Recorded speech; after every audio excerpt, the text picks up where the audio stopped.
the Lost Smile, a short moral story.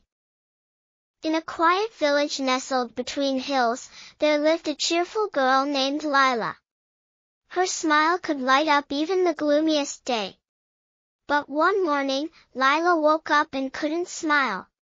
No matter how hard she tried, her lips wouldn't curl. Worried, she asked her mother, "Where did my smile go?"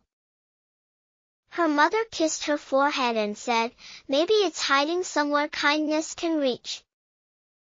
So Lila set off to find it. She helped an old man carry firewood. She fed a hungry puppy by the well. She gave her scarf to a shivering child. Though she still couldn't smile, something warm stirred in her heart. As the sun dipped low, Lila sat beneath a tree.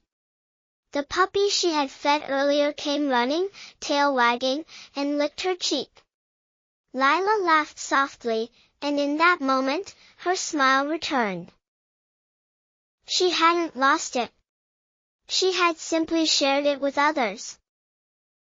From then on, whenever she felt a little low, Lila gave kindness, knowing it would always bring her smile back. Moral: happiness grows when you give it away. The best way to find joy is to share it with others. Thank you for watching.